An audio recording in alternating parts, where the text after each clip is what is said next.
Welcome to the Daily English Learning Podcast. Hello to all our wonderful listeners tuning in from every corner of the globe. Welcome back to another exciting and practical episode of the Daily English Learning Podcast. I'm your host, Olivia, and I am absolutely delighted to be sitting here once again with my fantastic co-host, Martin.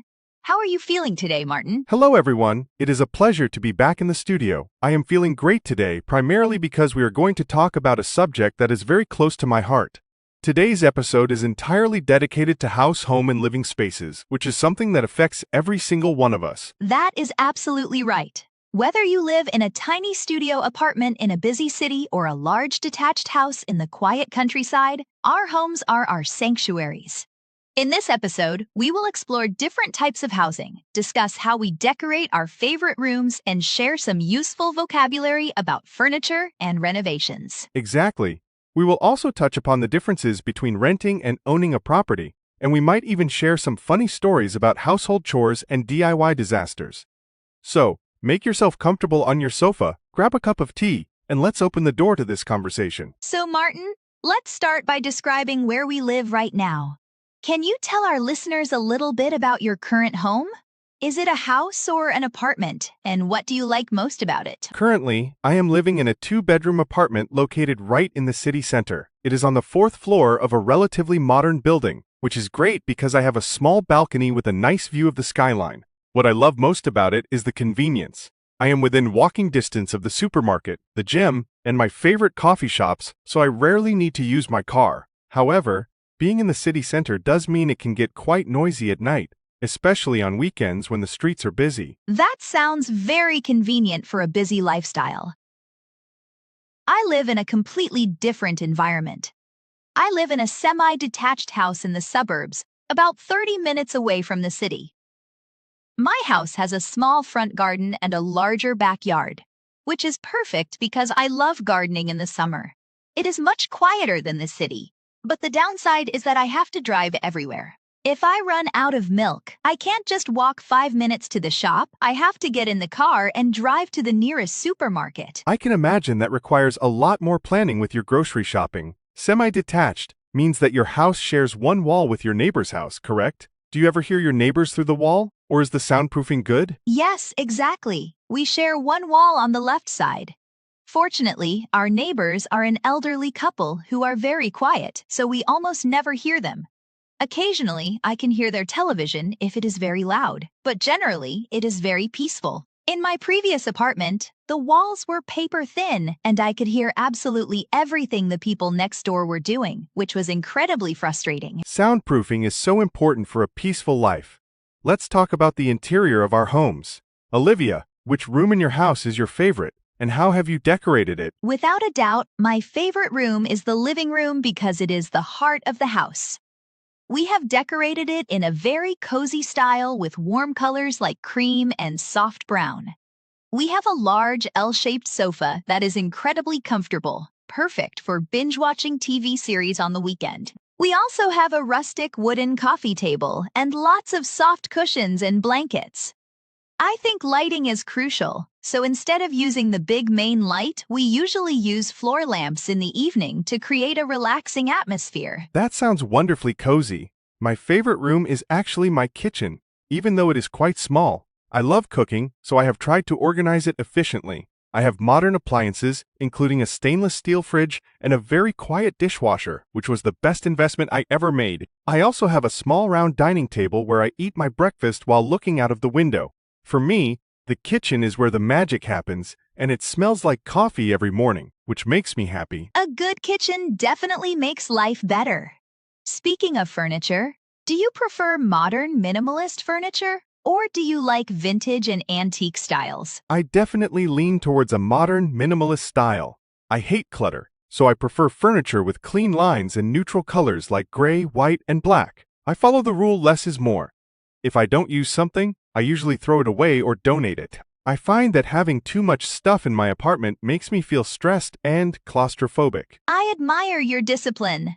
I am a bit of a hoarder, I must admit. I love vintage furniture with a history. For example, I have an old armchair that belonged to my grandmother. It is a bit worn out, but it has so much character. I also love filling my shelves with books, souvenirs from my travels, and framed photographs of family and friends.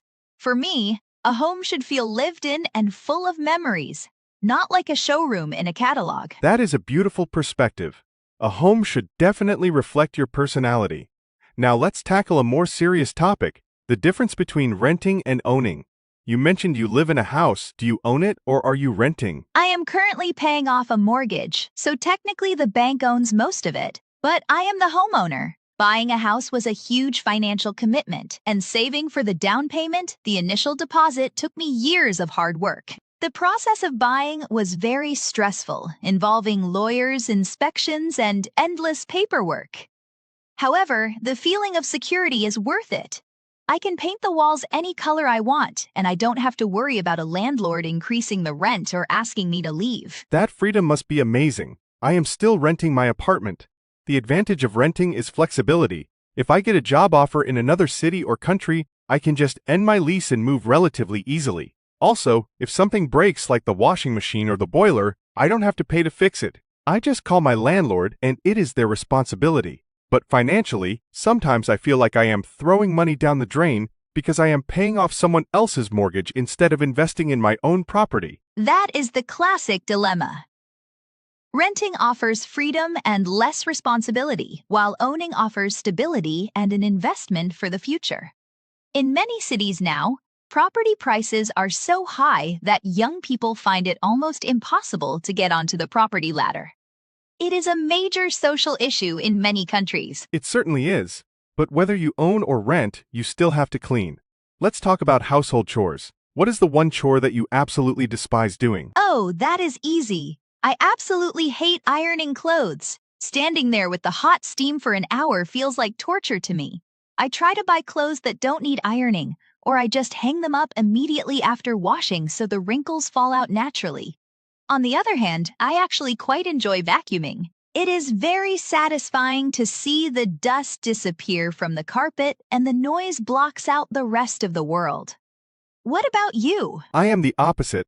I don't mind ironing because I can watch a movie while I do it, but I really dislike cleaning the bathroom. Scrubbing the tiles in the shower is hard physical work, and the smell of the strong cleaning chemicals always makes me cough. I usually put it off for as long as possible. I also find washing the dishes very tedious, which is why I bought that dishwasher I mentioned earlier. Technology has definitely made housekeeping easier.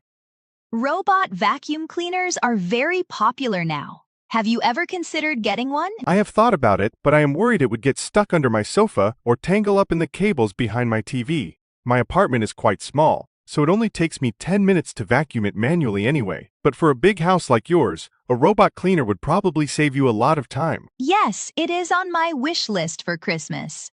Now, let's talk about DIY, which stands for Do It Yourself. Are you handy around the house, Martin? Can you fix things, or do you call a professional? I like to think I am handy, but the reality is often a disaster. I once tried to put up a simple shelf in my hallway. I drilled a hole in the wall, but I hit a metal pipe. Water started spraying everywhere, and I had to turn off the water supply for the whole building. It was so embarrassing, and I had to pay a plumber a lot of money to fix my mistake. Since then, I usually call a professional for anything complicated. Oh no, that sounds like a nightmare. But we learn from our mistakes. I am quite good at painting walls. When we moved in, every room was painted a horrible bright yellow color. My husband and I spent 2 weeks painting everything white and gray. It was exhausting work, taping the edges and rolling the paint. But it was very rewarding to see the transformation. It completely changed the feel of the house. Painting is definitely the easiest and cheapest way to renovate a space. If you had an unlimited budget, Olivia, what would be your dream renovation project? If money was no object, I would love to build a conservatory or a sunroom at the back of the house. It would be a glass room filled with plants where I could sit and read even in the winter, feeling like I am outside but staying warm. What about you? What is your dream feature? I would love to convert a spare room into a home cinema. I would install soundproofing on the walls, get a massive 4K projector screen, and buy those luxury reclining leather chairs with cup holders.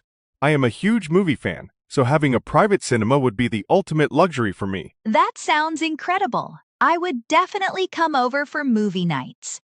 We should also discuss the process of moving house. It is often listed as one of the most stressful life events, alongside divorce and changing jobs. Have you moved many times in your life? Yes, I have moved about 5 or 6 times in the last 10 years. The worst part is always the packing. You never realize how much stuff you own until you have to put it all into boxes. I always start packing feeling organized, labeling every box neatly. But by the last day, I am just throwing random things into garbage bags because I am so tired and run out of time. I relate to that so much. The last time we moved, we hired a professional moving company. They came with a big truck and 3 strong men who carried all the heavy furniture like the wardrobes and the washing machine. It cost a bit more money, but it saved our backs from injury. Trying to carry a sofa down a narrow staircase is not something I ever want to do again. Hiring movers is money well spent. And then there is the admin side of moving. You have to change your address with the bank, the post office, your employer, and the utility companies. It takes weeks to update everything, and you always forget someone. I once missed an important letter because it went to my old address 3 months after I moved. Before we wrap up, let's dream a little. We described our current homes, but what is your absolute dream home? If you could live anywhere in the world in any type of house, what would you choose? That is a fun question. I think I would choose a modern, glass-walled penthouse in New York City or Tokyo. I love the energy of big cities. I would want floor-to-ceiling windows with a view of the skyscrapers, a rooftop terrace for parties, and a smart home system that controls everything with voice commands. It would be ultra-modern and sleek. What about you, Olivia? We are so different. My dream home would be a rustic stone cottage in the countryside of Italy, maybe in Tuscany. It would be surrounded by vineyards and olive trees. It would have a big farmhouse kitchen with a wood-burning stove, exposed wooden beams on the ceiling, and a beautiful garden full of flowers. I want peace, quiet, and good food. That sounds lovely too, actually. Maybe I can visit your Italian cottage when I need a break from my busy city penthouse. You are always welcome. We have covered a huge amount of vocabulary today related to our living spaces. Let's quickly review some of the key terms for our listeners. We talked about housing types like studio apartment, semi-detached house, and penthouse. We also discussed financial terms like mortgage, rent, down payment, and landlord. We mentioned furniture and features like cushions, appliances, soundproofing, and conservatory. And we covered chores like vacuuming, ironing, and the concept of DIY. Do it yourself. We hope this episode helps you describe your own home with more detail and confidence. Your home is your castle, as the saying goes, so it is worth knowing how to talk about it. Thank you so much for inviting us into your homes via your headphones today. We really appreciate your support. Don't forget to practice these words by looking around your own room and naming what you see. Have a wonderful week, make your bed, wash your dishes, and we will see you in the next episode. Goodbye, everyone.